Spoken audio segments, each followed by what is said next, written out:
नमस्कार दोस्तों, आप सभी का स्वागत है हमारे इस नए यूट्यूब चैनल के ऊपर। हमने लास्ट टाइम मैग्नेटिक फील्ड की बात कर ली थी। मैग्नेटिक फील्ड क्या है, कैसे हम उसको डिनोट करते हैं और कैसे हम उसमें हमने फोर्स निकाल लिया था कि फोर्स का फॉर्मूला क्या होता है।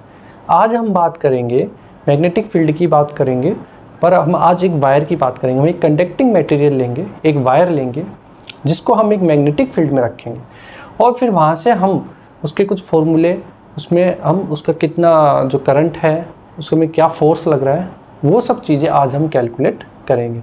बहुत इम्पोर्टेंट टॉपिक है, इसको आप अच्छे से समझें, कंसेप्ट को बिल्कुल क्लियर करें, क्योंकि ये ही आपको एग्ज़ाम में ये रिपीट होके ये आता है। तो हमारे पास में एक वायर होगा, जैसे कि एक कंडक्टिंग वायर में ये मान लेता हूँ कि एक कंडक्टिंग वायर है। मैं इसे एक मैग्नेटिक फील्ड में रखूँगा, फिर वहाँ पर इस पर क्या क्या इम्पैक्ट आते हैं वो सब चीज़ें हम देखेंगे। तो आज का टॉपिक है हमारा फोर्स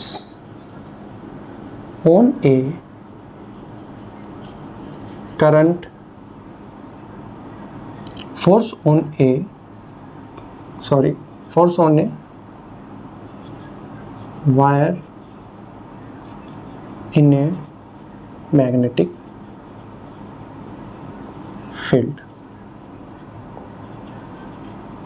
हम यह बात कर रहे हैं कि एक आपके पास में एक कंडक्टिंग वायर है, उसको हमने एक मैग्नेटिक फील्ड में रखा, तो वहाँ से हमें क्या क्या मिलेगा, वहाँ से हमें उसमें कैसे फोर्स निकालना है, वो सब चीज़ें आज हम देखने वाले हैं। बहुत ध्यान से देखिएगा। ये मान लेते हैं कि ये मेरा वाई एक्सिस है, ये मेरा एक्स एक्सिस है, ये मेरा वाई एक्सिस, ये मेरा एक्स एक्सिस। इसके अलोंग मैं एक जेड एक्सिस यहाँ ले रहा हूँ, ठीक है। देखिए, बहुत ध्यान से समझिएगा। एक्स एक्सिस आपकी अलोंग द कारपेट है, वाई एक्सिस आपकी परपेंडिकुलर है, ठीक है। अब जेड एक्सिस को मैं क्या है कि ये देखिए, ये कुछ इस तरीके से है। हमेशा जब भी अगर मैं बात कर रहा हूँ मैग्नेटिक फील्ड की, तो उसका जो जेड एक्सिस होता है वो कुछ इस तरीके से होता है। ये आप ध्यान दीजिएगा, ठीक है। इस तरीके से ये आपका एक्स एक्सिस, ये आपका वाई एक्सिस और ये आपका जेड एक्सिस। ये ऐसे नहीं है, एक्चुअल में देखा जाएगा तो ये इस तरीके से है। और इसके अपोजिट जो डायरेक्शन है उसका डायरेक्शन इधर है। मतलब अगर ये पॉजिटिव जेड है तो ये आपका नेगेटिव जेड होगा। यहाँ तक की बात क्लियर हो गई। एक बार मैं फिर से रिपीट कर देता हूँ। ये आपका एक्स एक्सिस हो गया, ये आपका वाई एक्सिस हो गया, ये आपका जेड एक्सिस हो गया और इसके अलोंग आपका परपेंडिकुलर इधर जेड एक्सिस आ गया। अब देखिए, अब हम क्या करने वाले हैं मैं एक कंडक्टिंग वायर ले लेता हूँ। देखिए, डायग्राम थोड़ा सा ख़राब बन सकता है। कुछ इस तरीके से मैंने एक कंडक्टिंग वायर ले लिया, अलोंग द जेड एक्सिस मैंने इसे रख दिया, ठीक है। इसका मैंने कुछ क्रॉस सेक्शनल एरिया भी ले लिया, ठीक है। इसको मैंने ए नाम दे दिया। लेंथ मैंने ले ली इसकी एल। देखिए, ये एक आपने कंडक्टिंग वायर ले लिया, ठीक है। कंडक्टिंग वायर की ये क्रॉस सेक्शनल एरिया आपका ए है, लेंथ इसकी एल है। मैं ये मान के चल रहा हूँ कि जो आपके जो इलेक्ट्रॉन्स हैं, जो फ्री इलेक्ट्रॉन्स हैं, इसके अंदर कोई भी कंडक्टर होगा तो उसके अंदर फ्री इलेक्ट्रॉन्स होंगे। वो फ्री इलेक्ट्रॉन्स जो हैं वो आपके मूव इधर कर रहे हैं। मैंने मान लिया कि करंट की डायरेक्शन इधर है, जेड एक्सिस के अकॉर्डिंग मैंने करंट की डायरेक्शन यहाँ ले ली। और जो मेरे इलेक्ट्रॉन्स हैं, जो फ्री इलेक्ट्रॉन्स हैं, वो मूव कर रहे हैं, किधर, आपके नेगेटिव जेड एक्सिस की तरफ अकॉर्डिंग। देखिए, जिधर आपकी करंट की डायरेक्शन होगी उसके अपोजिट डायरेक्शन में इलेक्ट्रॉन्स की डायरेक्शन, मतलब इलेक्ट्रॉन्स मूव करेंगे। तो आपका करंट की डायरेक्शन अगर मैं इधर ले रहा हूँ तो आपके इलेक्ट्रॉन्स मूव करेंगे इधर। उस इलेक्ट्रॉन्स का मैं एक एवरेज वेलोसिटी ले लेता हूँ, वो मैं ले रहा हूँ यहाँ पर वी, ठीक है। वी मेरा क्या हो गया, वो जो इलेक्ट्रॉन्स हैं, मूविंग इलेक्ट्रॉन्स हैं, उनका एवरेज वेलोसिटी मैंने ले ली ड्रिफ्ट, जिसको मैं ड्रिफ्ट वेलोसिटी, ये हम पढ़ चुके हैं पहले कि ड्रिफ्ट वेलोसिटी क्या है, कि हमने एक एवरेज वेलोसिटी निकालनी है किसी भी फ्री इलेक्ट्रॉन्स की, तो हमारा आई की डायरेक्शन देखिए इधर होगी जेड एक्सिस के अकॉर्डिंग, ठीक है। आपके इलेक्ट्रॉन्स मूव कर रहे हैं आपके माइनस जेड के अकॉर्डिंग, ठीक है। क्रॉस सेक्शनल एरिया मेरा ए है और लेंथ मेरी एल है। अब ध्यान से देखिएगा कि ये जो आपका ये एक्सिस मैंने बता दिया, ए आपका क्रॉस सेक्शन एरिया, ठीक है। वीडी हो गया आपका ड्रिफ्ट वेलोसिटी, है ना, और आई हो गया आपका करंट। तो ये चीज़ें आपके इस करंट में जो वायर है, ठीक है, हमने एक वायर लिया है, इसके अंदर ये सब पैरामीटर्स हम यूज करने वाले हैं। अब देखिए एक बात बताइए, एक्स एक्सिस के अकॉर्डिंग आपका ये है, वाई एक्सिस के अकॉर्डिंग आपका ये है, जेड एक्सिस के अकॉर्डिंग आपके ये है, ये जेड एक्सिस आपका परपेंडिकुलर है। आप एक चीज़ देखेंगे कि इलेक्ट्रॉन्स जो होते हैं वो मूव करेंगे, जैसे ही उसके ऊपर करंट फ्लो हो रहा है तो करंट के अपोजिट डायरेक्शन में सारे इलेक्ट्रॉन्स जो फ्री इलेक्ट्रॉन्स हैं वो मूव करेंगे, तो वो एवरेज वेलोसिटी से मूव करेंगे। एवरेज वेलोसिटी मानी उनका ड्रिफ्ट वेलोसिटी की यहाँ बात हो रही है, ठीक है। और अब देखिए इसमें, अब मैं सबसे पहले एक बात ये कहना चाह रहा हूँ, जैसे कुछ जो फ्री इलेक्ट्रॉन्स हैं, अब मेरे को फ्री इलेक्ट्रॉन्स जो हैं इनका मेरे को निकालना है कि ये फ्री जो इलेक्ट्रॉन्स हैं इनके ऊपर कितना फोर्स आपका लग रहा है। क्योंकि देखिए इसमें आपकी मैग्नेटिक फील्ड की डायरेक्शन में बता देता हूँ, आपकी मैग्नेटिक फील्ड की डायरेक्शन इधर है, ठीक है। अब जब आपकी मैग्नेटिक फील्ड की डायरेक्शन इधर है, इसके अकॉर्डिंगली आपका देखिए, तो मैंने आपको एक फॉर्मूला बताया है, F बराबर क्यू वी भी साइन थीटा। ये आपको पता है, हमने लास्ट टाइम इसी को मैंने कहा था कि अब ये हमारे पास में बहुत जगह काम आएगा। F बराबर Q V B sine theta. तो अब देखिए मेरे को v का पता है, ड्रिफ्ट वेलोसिटी है, b भी मुझे पता है।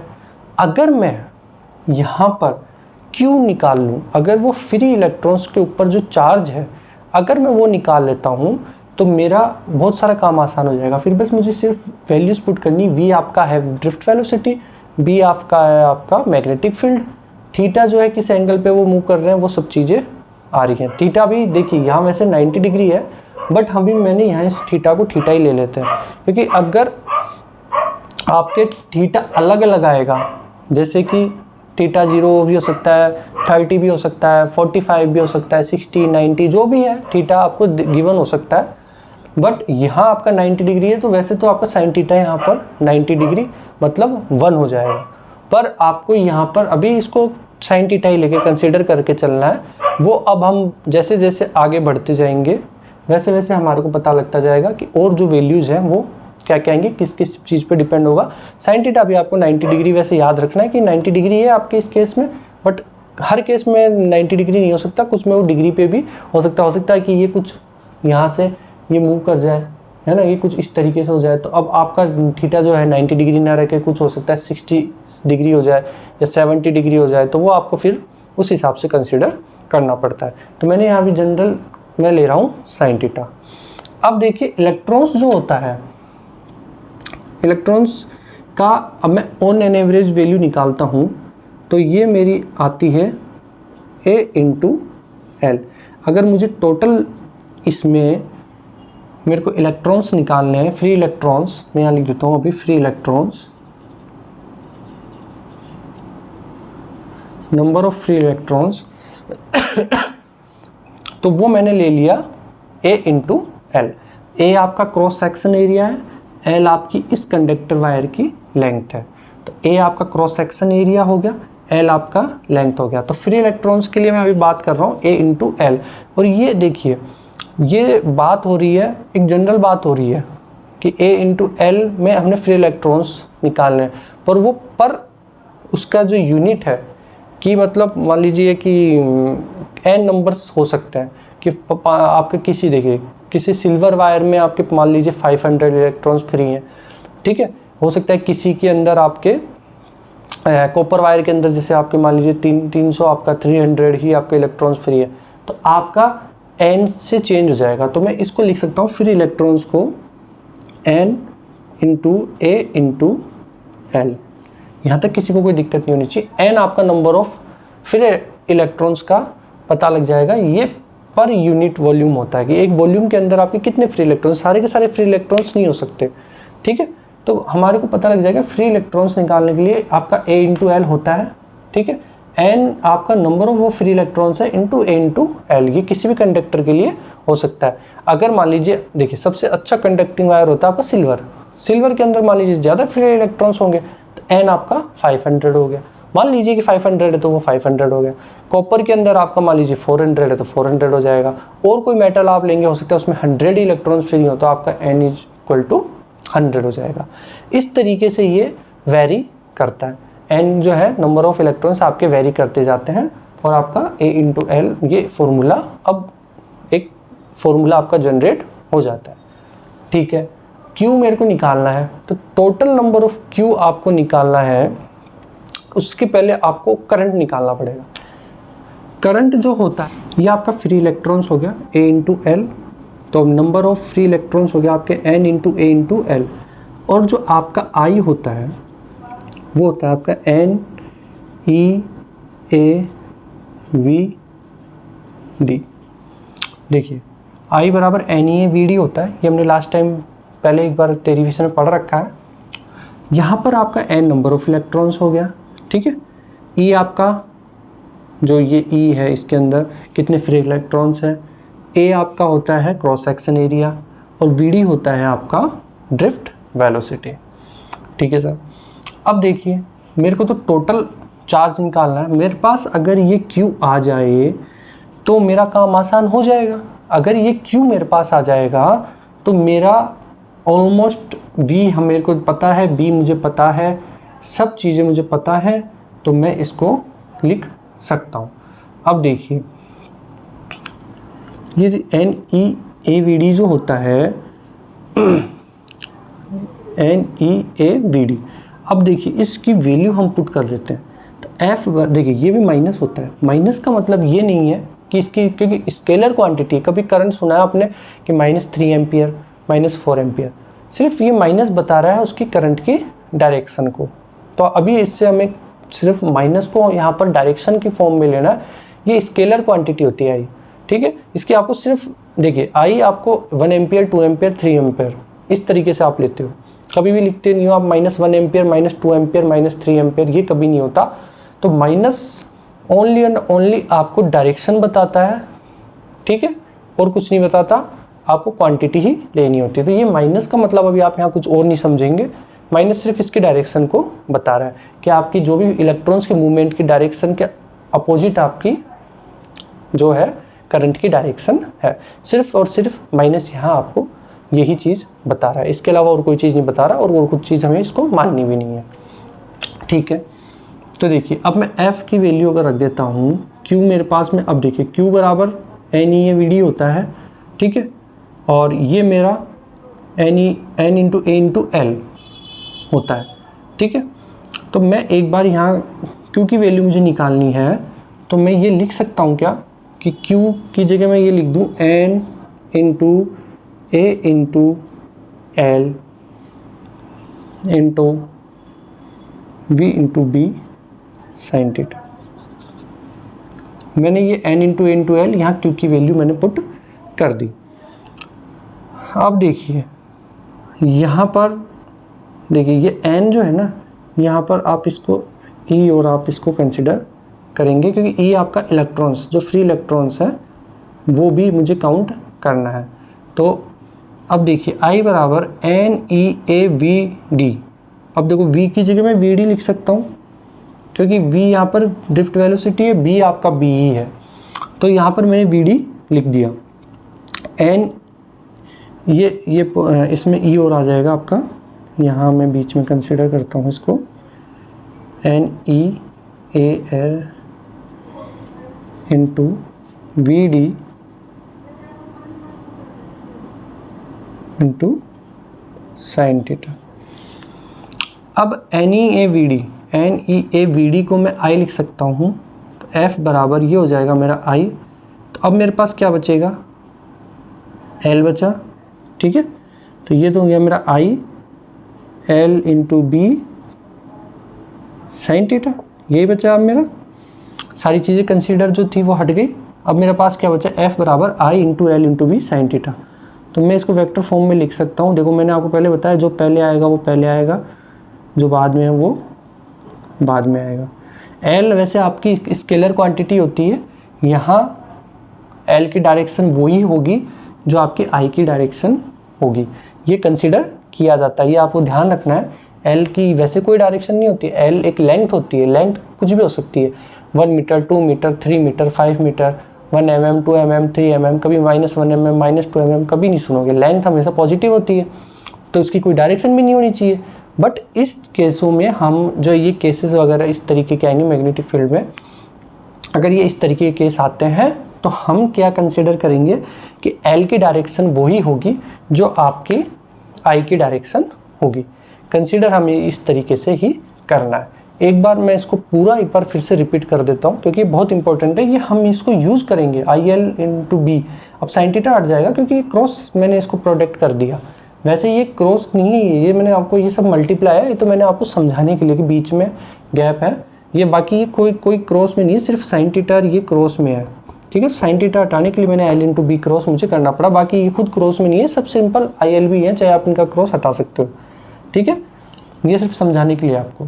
अब इसका हम वापस से एक बार देख लेते हैं कि हमने क्या क्या कंसिडर किया था और कैसे कैसे हम इसका करंट जो है वो इसका वायर का निकालेंगे। सबसे पहले हमने इसको एक कंडक्टिंग वायर माना। कंडक्टिंग वायर को मैंने जेड एक्सिस के अलोंग रखा है, मतलब ये आपका जेड एक्सिस कुछ इस तरीके से है।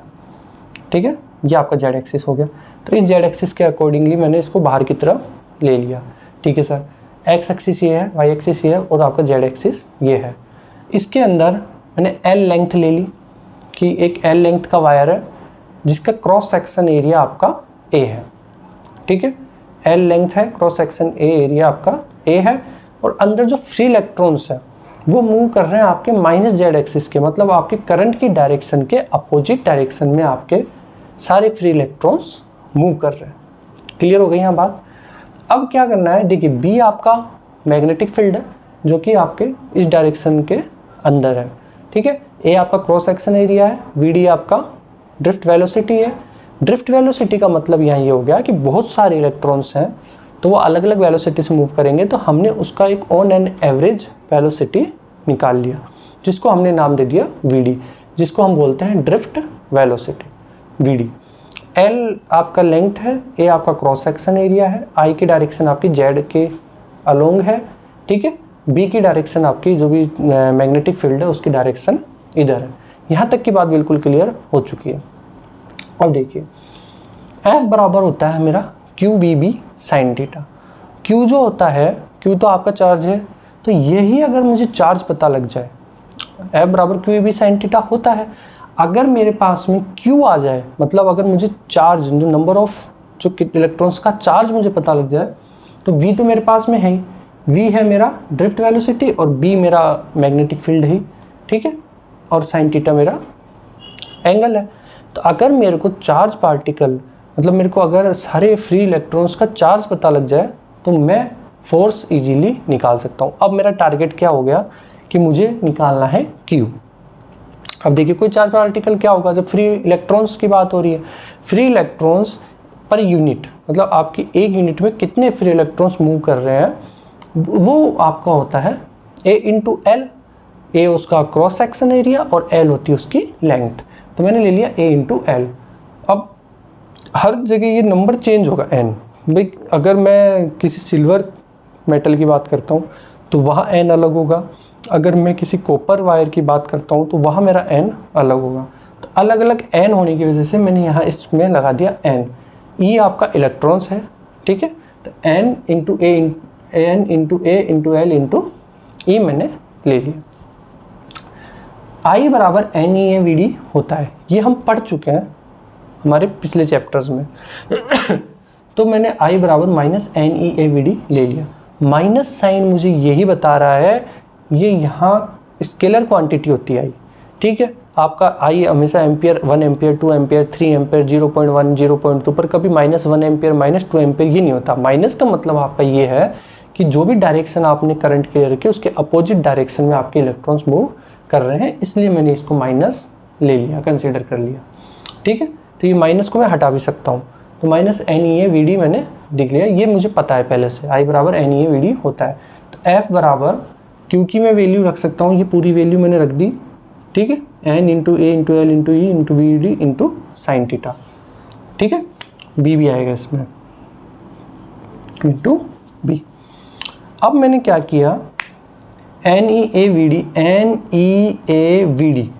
इसको मैंने लिख दिया I, तो I हो जाएगा आपका L into B sine theta. ये भी देखो, ये क्रॉस का मतलब ये इंटू है यहाँ, ठीक है, पर ये जो क्रॉस है ये आपका क्रॉस प्रोडक्ट आ गया, साइन थीटा हटाते I L इंटू B मेरा आ गया। अब देखो डायरेक्शन आप कैसे निकालोगे, आप इस तरीके से समझेंगे, ये आपकी मान लीजिए B की डायरेक्शन है, ठीक है, ये आपकी जो है वेलोसिटी की डायरेक्शन मान लेंगे, या वेलोसिटी की डायरेक्शन में आप रख लेंगे, और ये जो आपकी होगी ये फोर्स की डायरेक्शन होती है। इसको स्टीफन का हम लेफ्ट हैंड रूल कहते हैं। तो मैं इसको देखिए, मैं कुछ इस तरीके से रख सकता हूँ, मैंने इस तरीके से रखा, तो मेरी फोर्स की डायरेक्शन किधर आ रही है, बाहर की तरफ, मतलब जेड एक्सिस के अकॉर्डिंग ही मेरा फोर्स लगेगा। इस चीज़ का मतलब ये होता है। एक आपका मेथड ये होता है, एक मेथड ये होता है कि आप आपकी फिंगर्स को एल की डायरेक्शन में रखो। अब एल की डायरेक्शन तो देखिए आपकी इधर है, VD आपका इधर है, B आपका किधर है, इधर है, ठीक है, तो इसके अकॉर्डिंग मतलब अब ये कुछ इस तरीके से है, ठीक है, I आपका इधर है, I की डायरेक्शन में इसको आप इधर रखोगे, तब आपकी फोर्स की डायरेक्शन किधर जा रही है, नीचे की तरफ जा रही है। I की डायरेक्शन में आपने रखा तो फोर्स की डायरेक्शन आपकी नीचे जा रही है, क्योंकि ये माइनस लगा हुआ है तो वो इसको ऊपर की तरफ कर देगा। तो ये मेरा होता है फोर्स, होता है आपका मैग्नेटिक फील्ड में। अब देखो ये सब काम आएंगे, इसके बाद के जो हम टॉपिक्स पढ़ेंगे, बहुत इंपॉर्टेंट टॉपिक्स पढ़ेंगे। अब हम एम्पियर्स लॉ, बायो-सावर्ट लॉ जो भी हम पढ़ेंगे, उसके अंदर आपके ये फॉर्मूले F बराबर QB साइन थीटा, F बराबर IL into B sine theta, ये सब आपके अब आने वाले हैं। तो आपको बहुत ध्यान से समझना है इसका कंसेप्ट, कि इस तरीके से हम निकालते हैं। दो हम पढ़ चुके हैं, ठीक है, फोर्स हमने पढ़ लिया है। अब आज हमने वायर को लेकर के भी फोर्स पढ़ लिया है। अब हम आगे नेक्स्ट वीडियो में और भी डिस्कस करेंगे, बायो-सावर्ट लॉ डिस्कस करेंगे, एम्पियर्स लॉ डिस्कस करेंगे, और ये बहुत इंपॉर्टेंट होते हैं, ये आपके एग्जाम में 101% आते हैं, ठीक है। तो आपको बहुत अच्छे से इसका ये कंसेप्ट समझना है, मैंने आपको बहुत अच्छे से समझा दिया। फिर भी कोई दिक्कत हो आप वीडियो रिवाइंड करके फिर से एक बार देखना, और एक बार खुद से प्रैक्टिस ज़रूर करना। तो आई होप कि आपको ये वीडियो समझ में आ गया होगा। Thank you so much.